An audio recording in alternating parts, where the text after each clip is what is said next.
If you like the video, make sure to like, subscribe, and comment. For more videos like this, people who visit abandoned places, asylums, etc., what's the most scary, unsettling place you've been? Blue Mist Road near my hometown. It's out in the backwoods of Pennsylvania, north of Pittsburgh. It's not really a road, driving on it is like off-roading. Gravel lined with massive potholes or craters is not maintained. There is an enormous tree that stands out on the road, and it is said that tree was used by the KKK to hang many people outside of their ideology.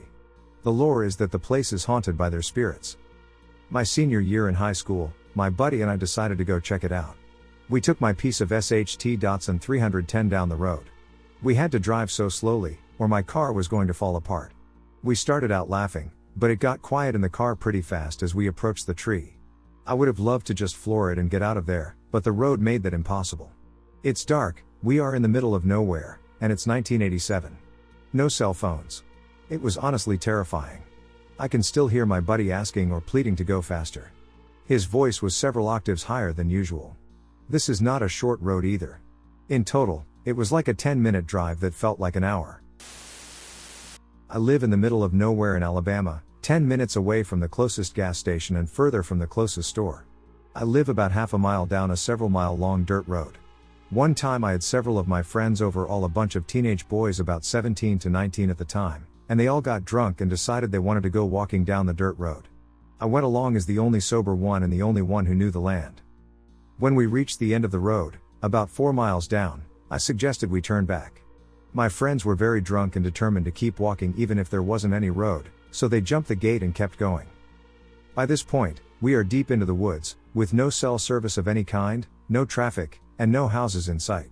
This was a particularly quiet night for South Alabama, as there were no crickets, frogs, or coyotes, just the sound of breathing. We got to an old warehouse I didn't know was there after a while, and of course they wanted to go into the spooky-looking abandoned warehouse, but as soon as we walked in, we realized it wasn't abandoned. There were what looked like red pentagrams on the floor and walls, everywhere as high as it seemed a person could reach, and piles of animal pieces, deer horns and legs scattered everywhere, coyotes' teeth, goat hooves, and pig heads. It was terrifying, but nobody was in the room. We ran quickly when we heard chanting from the next room over, and we didn't stop or look back till we got to my house and collapsed in the living room. The old graveyard of Alargues in Hérault, France. I was camping in the neighborhood, and we visited the village, which was old and beautiful. We were young and inquisitive and climbed the wall around an old graveyard. What we found were 19th century graves, often in little grave houses. But grave robbers had yanked the lead coffins out of the houses, and everywhere were open coffins with skeletons. It was actually very sad to behold. There were 5 of us, and without warning, we all ran to the wall and jumped back to the world of the living.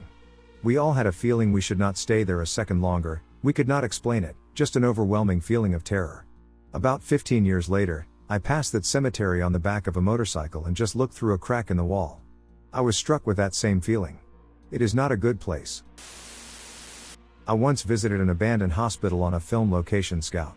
Truly, there is nothing more creepy than empty hospital beds covered in dust and rusting into the ground. Except, that is, an abandoned morgue. The doors to the refrigerator where they kept the dead bodies were open, and some of the trays were partly pulled out. It gave me the ducking chills to the point where I almost booked it out of there. I would never go somewhere like that alone. Some places are creepy enough to start playing with your mind, and then the difference between what's real and what isn't starts to break down. Scary stuff. 2 come to mind. The first was an abandoned elementary school that was shut down for remodeling after black mold was found throughout the campus. I was a teenager, and some of us decided to smoke some cannabis and walk through it. It was not abandoned. We kept hearing odd footsteps and whispers, and at first I decided I was just as high as a kite. Until a few of us mentioned it and we all agreed, we were hearing the same things.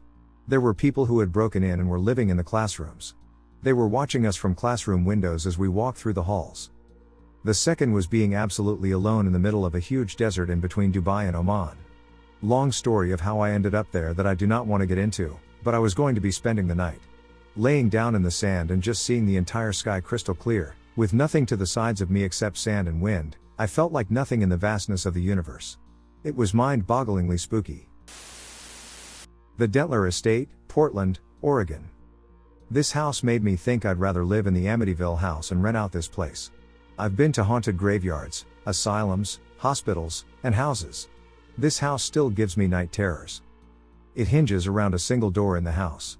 It was a small door that led to a hidden passage between two rooms. When the Dentler family moved in, they found the door. They found it full of dried blood and scratches on the wall. Someone, presumably a child, had used their fingernails to scratch a message on the inside of the door. "I'm dying, I'm going to die. This is the door to hell."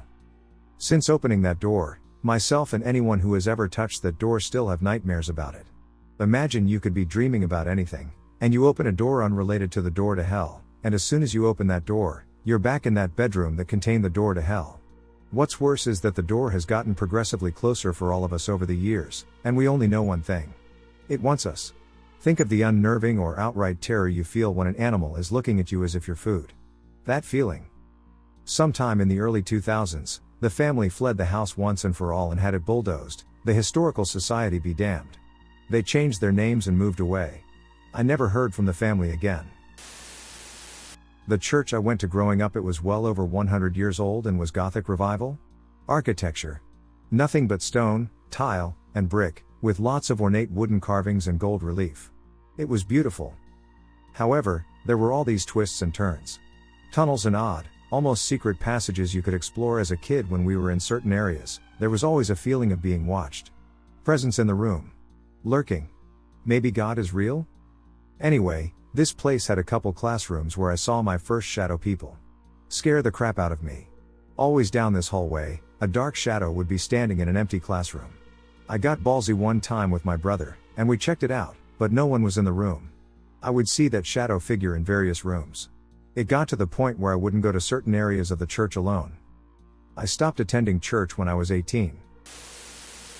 November 2001.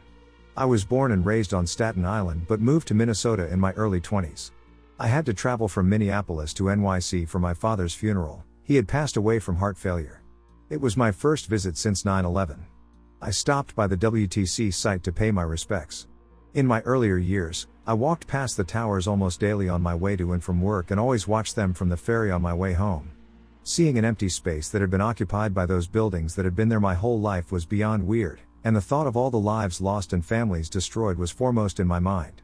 The debris had all been cleared up by then, but there was this feeling in the air. Like standing in a field of dark static electricity, pressing in all around me and trying to push into my brain. And I swear there was this sound swarming around, like something either too high or too low a frequency to make out, but there. The only word I could ever come up with was insectoid. It was probably all in my imagination, but I've never quite felt anything like that before or since.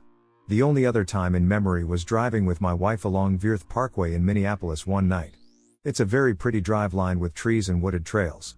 Always very inviting. That evening, though, along one stretch of road, I got this alarming feeling like there was something terrible in the trees, moving along with us. I couldn't shake the sensation, although I didn't say anything because I didn't want to freak out my wife. After we got off the parkway, she said, "Did it feel like something was going to come running out of the woods back there?" God damn, that was weird. We've driven that road dozens of times and, again, never felt anything like that before or since. Cossert Road in Chadds Ford, Pennsylvania, has a very eerie lore. It's home to the cult house, which is rumored to be owned by uber-rich DuPont family members. There are creepy legends of animal sacrifices and devil worship. There's a tree whose roots look vaguely like a skull, and the story goes that a baby's remains were found under those roots. Trees appear to grow away from the house at a very odd angle. The very real aspect of the story appears to be that if you drive down the road slowly or linger, an intimidating truck will come and chase you away. This part seems believable, due to all of the various reports of it happening. Near my hometown is Old State Road, which is home to the usual crybaby bridge stories and train tracks where a school bus was supposedly hit, killing several children. But there are also very prolific rumors of a satanic church somewhere back in the woods, and KKK meetings have still been held somewhere there in recent times. I spent a lot of nights drinking and exploring OSR with friends in my late teens. It is an exceptionally eerie place after the sun goes down. It's a dirt road, surrounded by swampy forest. The I-77 bridge going over it is covered in graffiti consisting of mostly upside-down crosses, 666s, and pentagrams. There is a single house on the main stretch and an old church. This is not the Satanic Church, though. It's just a poor black church that was burned down by hooligans in the 1990s, then rebuilt. The house is next to the church and seems to be a fairly normal property, except there was for a long time a very dilapidated shotgun shack near it. Roof caving in, vines growing through the broken windows, etc. One of the creepiest places I've ever been. Sweet Hollow Road and Mount Misery Road in Huntington, New York, on Long Island are not too far from where I live.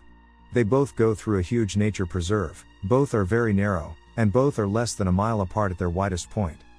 There are several legends associated with the place, stories about a mental asylum that burned down, stories about Mary's grave, stories about a police officer with the back of his head blown off that pulls over unsuspecting drivers, that sort of stuff.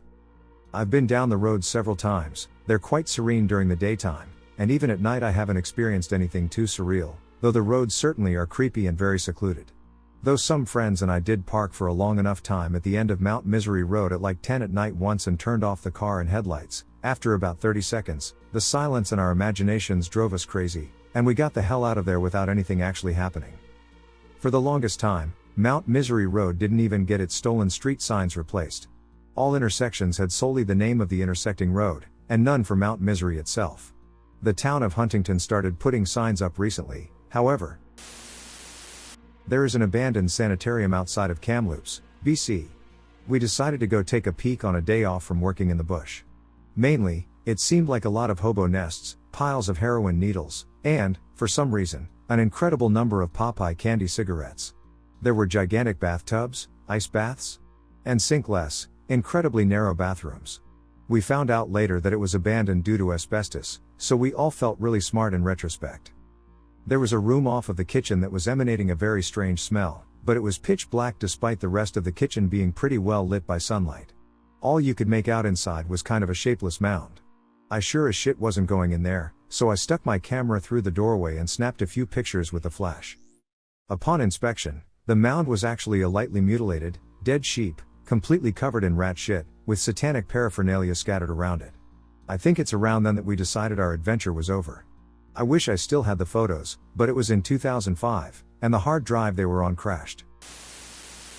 Me and a couple friends were coming back from Bonnaroo one year, driving through western Pennsylvania. Around 5:30, we started getting hungry, so we got off the highway at the next exit to look for food. The street we drove down was empty, which itself was fairly strange at what should be rush hour.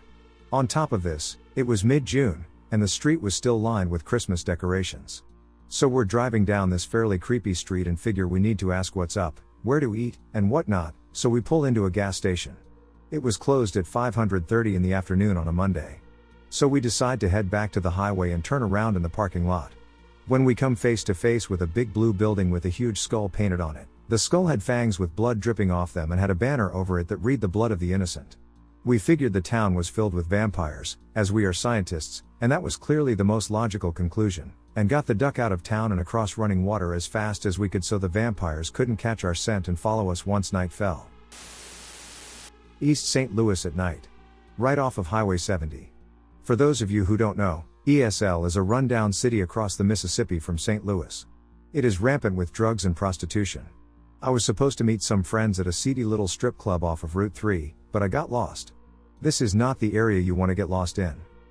The streetlights don't work off of the main road, Route 3, and the homes are all in really bad shape. The streets are in desperate need of repair. I could see people here and there in really dark, baggy clothing. They were all staring at me as I drove around their neighborhood, looking for a way out. Some of them walked into the middle of the street behind me, and I could see them staring at me in the rearview window. An old beat-up hoopty came flying up on me at one point with its high beams on, right on my bumper. It stayed on me for about 30 terrifying seconds, then swerved hard around me and flew past. I hunkered down in the driver's seat in case they shot at me as they went past. They didn't. I spent about 20 minutes trying to get out of that neighborhood and thought it was very possible that I would not survive it. The streets didn't go in straight lines, and there were no real landmarks to go by. I finally got my bearings when I realized I had passed the same hooker at least twice. I found my way to Route 3 and got back onto Highway 70, blazing a trail for Missouri. I went back a few weeks later during the daytime to see if I could figure out what happened. The daylight didn't do the place any justice, but there weren't any locals around. My friends and I make a habit of exploring closed logging roads when we are out in the woods. A couple years ago, we found a road that had been trenched out but had a couple of cars parked at the end of it. This isn't particularly unusual, and we figured that if people were parked there, at the very least we would find some huckleberry. As we were hiking along, we passed a family of people that appeared to be doing what we were, just looking around and harvesting some food. As we got near the end of a road, we found some huge piles of freshly dug earth. Attempts had been made to smooth it against the hill face to make it less obvious, but it was still very apparent. Needless to say, we began exploring the area. Just up the hill, we found a couple of trees that had caves dug under them, so that the roots formed a sort of semi-domed ceiling. These were completely empty. As we continued exploring, we started to hear voices. We couldn't see anyone, but they were out there. This is when we decided to return to the road because we probably weren't welcome in that area. Just around the next corner, we reached the end of the road. This is where it started to get really creepy. On the ground, nestled in some rocks, was a still hot cup of coffee. No stove, no people, no tents, nothing.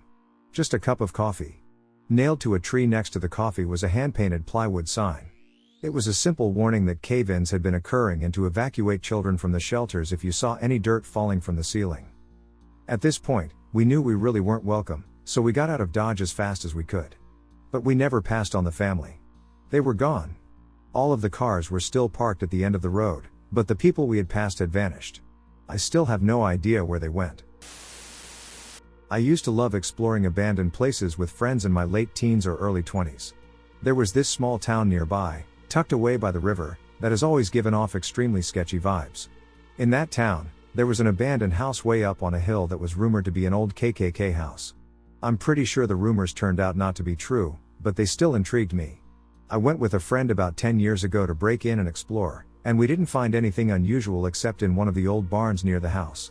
In that barn, on the second level, there was a thick rope noose hanging from the ceiling. It was creepy, and we got the hell out of there. 2 years ago, my girlfriend and I were visiting my hometown and decided to check out some old abandoned places nearby, including the house on the hill. The whole way up, it felt like we were being watched. We explored the house and found nothing of interest, so we headed over to the barn. All of a sudden, the vibes completely changed. It was like something in me was screaming danger. Danger. I think we were both feeling the same thing, because we started walking a lot slower. All of a sudden, out of the corner of my eye, I saw something move quickly inside the barn. I froze, trying to figure out if my eyes were just playing tricks on me, when all of a sudden a rush of cold air came out of the barn and hit me straight in the chest. It's hard to explain, but it felt more like cold energy than cold air. We were frozen, not sure if we should continue. Then we started to hear some sticks breaking behind the barn. I wasn't sure if it was just a small animal since we were by the woods, but the crunching started getting louder and quicker, and we bolted and ran as fast as we could down to the car, not looking back. When we talked about it afterwards, we both felt the presence of something extremely dark and evil in that moment. We both felt that if we had not gotten out, we would have been murdered. That was the vibe, murder. I had a really hard time shaking it off and brought it up to my girlfriend a few months later, and she said she was still having a hard time with it too. We didn't know what to do about it, so we tried to do a sort of ceremony thing to heal from the experience because it was that intense. I still think of it often and can't fully shake or forget the feeling. It's like whatever it was so dark that it imprinted on my soul. I have been to so many sketchy, abandoned, and haunted places in my life and haven't even had that kind of experience. I am so glad we trusted our instincts. I will never know what was there and will always wonder, but I'm glad I didn't find out. At a large campground along the Atlantic coast in New England, there are paths leading to long abandoned World War I or II era bunkers, which are anonymously referred to as the bunkers. I haven't been there since I was a small child, but, back then, at least, anyone who wanted it could just go right inside. There were basically huge concrete entrances into the sides of hills, completely pitch black inside, and forbidding enough on their own that they didn't even need to try to rope off or block the entrances. I almost have to believe there are more safety measures in place now. It was rumored that they were all connected, all deep in the woods, with all manner of booby traps and secret passages. I was never brave enough to even step all the way inside one of the entrances. Once, some of the much older kids in the 15-16-year-old range went inside. I hung around for maybe 30 seconds before tearing us back to the campsite in absolute horror, just from the implications of what kind of unworldly horrors would befall them. I've been to this place a few times, always at night, but the first time was the creepiest. At an old abandoned hospital in Maryland that at one point functioned as a sanatorium. The place consisted of around 20 buildings on a huge campus with two giant buildings. One was the children's hospital and one was the adult ward. There was also a building with a huge smokestack. I'm sure it was only a trash incinerator, but it was still creepy. Both of the big buildings were boarded up, but we found a small hole in one of the basement doors to the children's hospital. I walked around the basement but couldn't go above the first floor because the floor was rotted out in places. Walking around on the bottom floors at night with just a flashlight was exceptionally eerie. There were still school books on the ground in some of the rooms and the occasional extremely worn out toy. I was already pretty creeped out when I reached the end of the very long hallway and saw that I had reached the end of the building. In the room at the end of the hall was the morgue. I had the worst feelings of dread from being in the mortuary that had held thousands of bodies over the years and knowing that the only way out was all the way back through the building. I was sufficiently spooked and decided to leave. I eventually made it back out of the building, but my friends and I wanted to look around at some of the smaller buildings. There was a row of what looked like little apartment buildings for the staff about 100 yards away from where we headed. Between the hospital and the apartments, there is a small playground. The smokestack was casting an imposing view over the playground. As we walk through the playground, there is a slight gust of wind, and I completely freeze in my tracks. I heard the distinct sound of a little girl laughing like she was playing on the playground. I promptly shit my pants and ran away. The next time I went, my friend, who had just graduated film school, brought his camera to shoot some stuff while we were exploring. It was a fairly new camera, and he had been filming with it earlier that week. When he tried to look at the footage after we left, it was just blank, and the camera wouldn't work after that. That place is creepy. I live near and used to work at a state park in Maryland. There's an undocumented cave a couple miles into the woods that a park ranger told me about, and some of my coworkers and I decided to hike to it one day after work. It's a beautiful late summer day, and all is going well. Park ranger leads us to the cave. We get our flashlights and other gear out and proceed to enter one by one. After climbing down about 8 feet and walking outwards another 20 to 25 feet, I realize someone is apparently living in the cave. Storage boxes are carved into the solid rock walls, where rope, tarps, cooking utensils, etc. are stored. The cave inhabitant obviously knows what he or she is doing. So this is when it gets creepy. Upon going a little deeper, I start to find baby clothes in sizes infant through toddler, an open pack of baby diapers, and a ducking loaded crossbow. It dawns on me that I may very well be in the lair of some murderer, child molester, or otherwise creepy as duck. It was getting dark out around this time, and I made the connection that the cave inhabitant would probably be returning home before too long. I convinced myself he was going to find my coworkers and me looking through all his stuff and kill us all. Rational or not, that was the most scared I have ever been, and it was amplified by the fact that everyone in my group seemed to make the same realization at the same time. I still wonder what the hell is going on there, and I even occasionally feel guilty, like I should have informed someone. I explored an abandoned house with a friend that was just a few houses away from his. It was 2 stories and didn't look like it had been empty for very long. We entered through the basement, and there were a couple of things left behind, like a letter, I couldn't read the handwriting though, a bunch of garden tools, a rat trap, and a board game. The downstairs was pretty nondescript. The upstairs had 3 bedrooms, I think, 2 were empty, but the last one was disturbing. The entire wood floor was coated in dust except for a perfectly clean circle with a diameter of maybe 3 feet. It was surrounded by 4 candles and had some red stuff in the center. It could have been candle wax, I guess, but I didn't want to get a closer look just in case. I didn't have any bad vibes in the entire exploration of the house until that room. It looked too recently used for my liking. One time I was driving around lost in my own town, trying to find a party. My friend and I were a bit stoned and in an unfamiliar part of town. It was quite dark, and we pulled over to call the person we were trying to find. As we parked next to this house, I noticed an old truck in the driveway with a person sitting behind the wheel. But the truck was off, and the person was sitting motionless. My friend and I were both creeped out by this person just sitting motionless in a dark car staring at us, so naturally we decided to investigate. We crept closer to the car, and the person still did not move. As we got close enough to press our faces against the glass and peer inside, we saw that it was not a person. It was a human-sized dummy with a head made out of wood. Motherduckin' creepy. My 2 friends and I visited an old jail. The jail used to regularly keep women and children there, and there were a lot of deaths, especially in the winter. During our tour, my friends and I went inside one of the cells just as the tour group moved along to the next section of the jail. We were making stupid jokes, but the vibe was super creepy. We finally decided to catch up, except we were locked in. Nobody was there to do it. The group had moved on before we all entered completely, and the doors were not self-locking. Someone would have had to push the bolt across from the outside. We couldn't get out. We ended up having to shout for help to have someone come and set us free. Almost 10 years later, none of us have an idea what happened.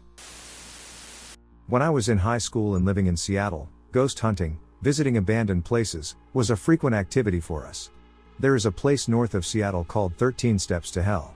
The story is that a satanic family once lived in a house where they had a cemetery deep in their backyard. These stones date back at least 100 years. The family built 13 steps into the cemetery, with 2 giant pointed pillars at the top. Supposedly, each step down would give you hallucinations. You would hear things, feel things, and on the final step, you would see fire, hell. The steps continue to be bulldozed because the current residents surrounding the area probably do not appreciate late-night visitors. But the steps always seem to reappear. I've seen them. On our first journey, it took us nearly 4 hours of driving and walking to find it. There are no clear directions anywhere online, at least at that time. We accidentally stumbled upon a path just as we were about to give up. It is about a mile of hiking deep into the woods. Along the overgrown trail, you have a lot of barriers to duck under and over, and there are random things everywhere, such as crashed cars in the middle of the woods and abandoned items as well. After 30 minutes of hiking in the creepy darkness of this overgrown forest, we were going to head back when my friend pointed to me and said, "Shit, look where you are standing." I looked down, and I was unknowingly standing between the pillars on the first step down to the cemetery. At that point, I was not going to walk down the steps, but I did explore the cemetery. My friends explored further down and started yelling and screaming. They told us to stop scaring them, even though we were at least 200 feet away from them. We left promptly after they ran up and insisted we leave. I never talked about it again. I went back 5 times after with friends who had heard, and I was the only one who knew how to get there, so I gladly took them. Nothing creepy happened on those trips. 1 year later, some friends asked me to take them. We went at midnight one evening and went there. We looked around the cemetery, nothing out of the ordinary. I went down to the cemetery and rubbed one gravestone so I could read it. Some satanic symbols. We were standing in a circle debating how much longer we would stay when, all of a sudden, a 3-foot log came flying at us and landed in the middle of the circle. We all look around and notice that no one from the group is missing, so it wasn't any of our friends. 30 seconds later, all of this shit is flying at us. I look at them and just say, "Run." We started running back through the overgrown trail, with logs, branches, rocks, etc. being thrown at us. I've never ran so fast in my life. At one point, my friend looked back and saw 2 giant yellow eyes after us, and all we heard were growling noises running after us. Ducking under fallen trees, running through sticker bushes, and falling several times, we run to the car, get in, and drive away as fast as possible. None of us said a word to each other for at least an hour. And I have never been back since. My mother-in-law's house is pretty creepy. I lived there for a little over a year when I and my wife were younger. Built in something like 1900, it was originally a schoolhouse but turned residential sometime after World War II. Once, the large stereo in the living room kept turning on. Thinking it was the remote malfunctioning, she took the batteries out, but it still kept turning on. She claims that after she unplugged the stereo, the display was still flickering on and off for 4 to 5 minutes. There was also the time her mother's music box got inexplicably wound and started playing at 2:30 a.m. She unwound it, wrapped it in a towel, and shoved it in her drawer. 2 weeks later, it happened again. I once heard a woman scream, "Get out," while feeding my son. He was fresh out of the hospital. We were on the bed watching TV. I had him on my chest and my back to the wall. The bedroom door was shut. All of a sudden, I hear a woman scream, "Get out." I placed my son in his crib and ran downstairs, thinking her aunt, whom we were living with at the time, was in some sort of trouble. I get downstairs to find all the lights off, her aunt asleep in her bed, and no goddamn body else there. I also regularly heard children running, though my son at the time wasn't old enough to walk. One time in particular, I heard what sounded like a large group of children coming up the stairs, laughing hysterically at something. I worked at a campground on the night shift. 12 a.m. to 8 a.m., every night. It wasn't bad. I would bring in my PS2 and game for a good portion of the night, only having to deal with 1 or 2 people on busy nights. It was just me in this little 8x8 shack, with nothing around but darkness, all night. My first week there, the other third shift guy who was quitting told me about this payphone a few feet from the shack where I worked. He said it rang every night at 4:17 a.m., just once. It was probably just an automated test call, he guessed. He's never answered it himself. I go for a few months with the job. It was the middle of summer, so most nights I had the windows closed so I couldn't hear the payphone go off. In mid-August, I started leaving the windows open during the night. Sure enough, at 4:17 a.m. every morning, the phone would ring once. The ring even sounded creepy, like the payphone was submerged in water and then put where it sat. One night, I got up the nerve to answer it. I set an alarm for 4:15 and would go wait at the phone until it rang. When it did, I answered it. But there was no sound. It was just dead air, like someone was on the other line but wasn't answering. I said hello a few times and hung up. I did this every night for a week with the same results. I didn't think anything of it and left it alone after that for about a month. The first week of October, I decided to answer the phone once again. I set my alarm, and when the time came, I answered the phone. Hello? Hello? Then I heard what sounded like someone inhaling through clenched teeth. The voice that sounded was rough and sounded like he had gargled gravel. The best comparison I can give is Horace P. Gage from The Suffering.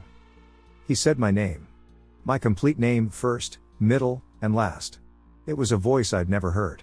My voice caught in my throat, and I hung up. I rattled some change into the payphone and hit 69. The number came from California. I live in Indiana.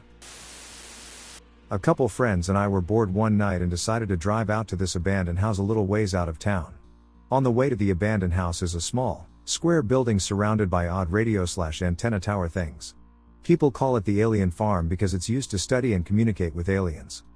So we get past the alien farm and are near the entrance to where we think the abandoned house is when we realize that since the ground is wet, it might not be safe to drive out to the house. We sat in my friend's car discussing whether or not we wanted to attempt the drive when, all of a sudden, there was a huge flash of blue light off in the distance.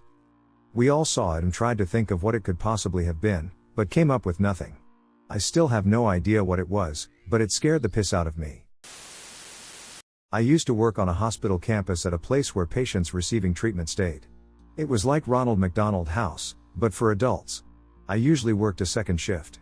There was a little bit of wood around the place and a walking path. After turning down the lights and just having a lamp on at the front desk, the place became a little eerie. As long as we check in and out patients and answer the phones, we are allowed to sit there and read. Now I should mention that I've had a few creepy experiences there and consider myself somewhat sensitive. On this particular night, I had been reading about the Fae and people's encounters. I had also been learning about opening up my third eye. I like to read about all kinds of things. I am spiritual but skeptical too. Well, it was getting close to the end of my shift, and I started getting ready to leave. As I walked out of the automatic door, nobody was around. I got the distinctive feeling someone was walking behind me. So much so that the hair on the back of my neck stood up.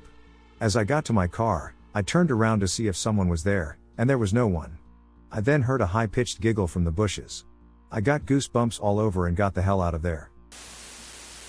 My partner, and my stepdad. We were picking up my partner from their house when we passed by the building. Me and my partner mentioned wanting to explore it, and my stepdad, who is like us and acts on impulse, parked near the building, and we found a way in. The first weird thing we noticed was how cold the building was. It was the middle of summer, and as soon as we went through the first doorway, it felt like it was winter. Keep in mind that most of the walls were broken down, so it's not like it was just a cold, damp place. No, it was completely open. We just went through the doorway because there was debris blocking the broken walls. While my partner and stepdad were peeking through another doorway that led further into the building, I was looking through random files and cabinets there. Everything looked like it had just been dropped. I found worker IDs, important files, order files, and other things in there. My stepdad pointed out that a lot of the orders in the back were packed and ready to be shipped, but many dated from the late 1990s to the early 2000s, so this place wasn't closed for too long when we went in. It was about 2018, yet it looked as if it had been abandoned for over 2 decades at that point.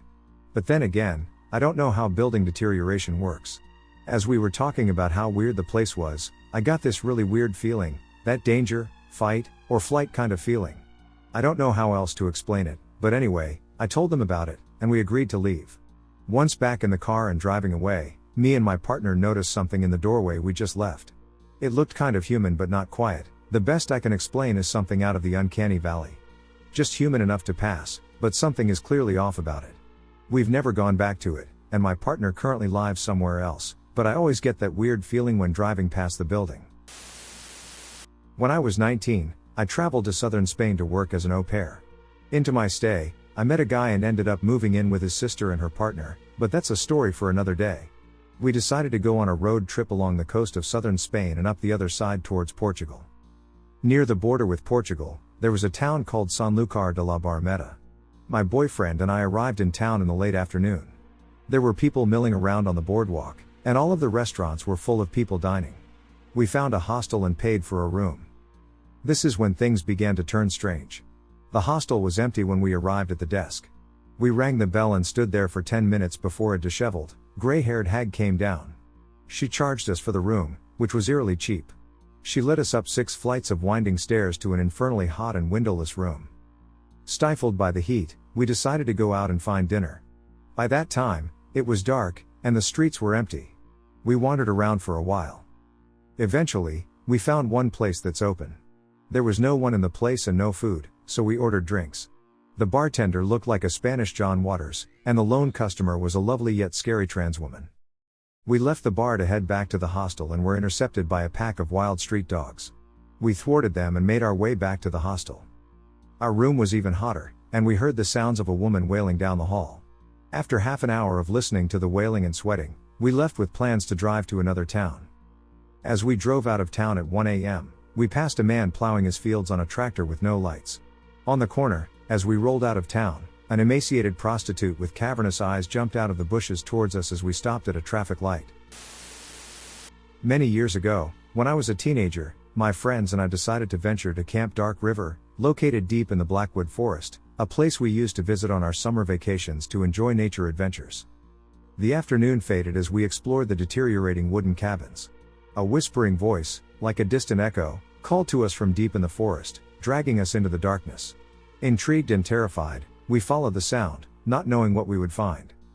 As we moved forward, the sun sank behind the trees, casting ominous shadows across our path. The leaves crunched under our feet, and the sound of the nearby river told us that we were close to our destination. The golden rays of the full moon were beginning to filter through the branches, increasing the mystery of the place. As we approached the camp, a strange feeling of unease came over us. Tales of sightings and whispers in the woods seemed to come to life around us. But we were determined to discover the truth behind these stories. We set up our tent near the river and lit a campfire. As we shared stories and laughter, the atmosphere grew heavier and heavier. It was as if the forest was listening, waiting for the night to come to reveal its darkest secrets. As darkness took over the place, we began to hear whispers and barely audible voices that seemed to come from the shadows of the forest. We try to ignore them, convincing ourselves that they are simple tricks of the mind.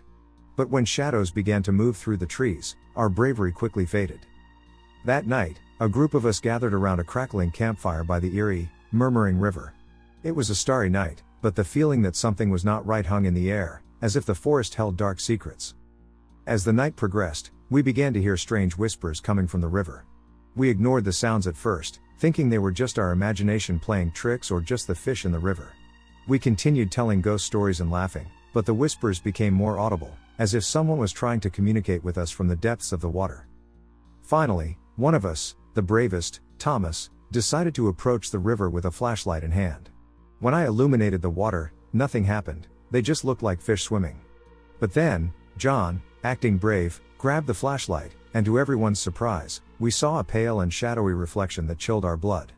To our horror, we discovered a pale, emaciated face slowly emerging from the water. It was a lifeless face, with empty sockets and hair soaked in algae. Lucia, John's girlfriend, who was the most afraid, and Carolina, my girlfriend, screamed, which made the scene even worse. Our screams of terror and fear filled the air as the lifeless body emerged more completely from the water, revealing a drowned human being wearing a crumpled and torn t-shirt. He was covered in algae and moss, and his eyes were empty, like those of a corpse. The eerie specter attempted to speak but produced only a guttural murmur. His bony, wrinkled fingers extended towards us, as if he were trying to grab us. In an act of panic, we retreated and ran back towards the tents, starting the campfire and creating a barrier of light. The lifeless being recoiled from the glare, letting out an inhuman wail before vanishing into the river. We stood there, paralyzed with fear, not knowing if what we had seen was a vengeful spirit or simply an illusion of darkness. We spent the rest of the night awake, listening to the whispers and feeling the eerie presence that lurked in the forest.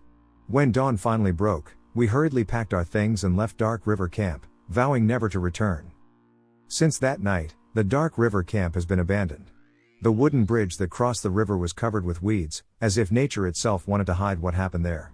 The story of that fateful night became a legend of terror that endured over time, a reminder that sometimes, in the darkness of nature, dark and vengeful secrets are hidden. Although we never discovered the truth behind the apparitions and whispers in that place, that experience remained etched in our minds forever. Dark River Camp remained a mystery, an enigma that defied logic and reason, a place where the paranormal and the unknown intertwined in the shadows of the dark forest. Backstory: so in the San Francisco East Bay, there is a city called San Ramon. There's a regional park there called Las Trampas. It's got some pretty nice hiking, and the views from the tops of the hills are amazing. You can see all the way to SF on a clear day. So a friend of mine from school meets me up there for a night hike. The gate is closed, so we park our cars in this dirt parking area reserved for this equestrian center next to it. Obviously it's nighttime, so nobody is going to care. It is dimly lit by a single orange lamp post that flickers nonstop, the stuff of nightmares by itself. There is a barbed wire fence running parallel to the street that our cars are facing once we are parked. He's driving a Nissan Rogue and I'm driving a 2009 Subaru Legacy sedan, in case that helps with the picture. He parks on my passenger side, and we get out of our cars and walk towards the backs of our cars to say hi. We stop walking once we realize there's another noise coming from in front of our cars that we can barely make out over the sound of our footsteps in the gravel.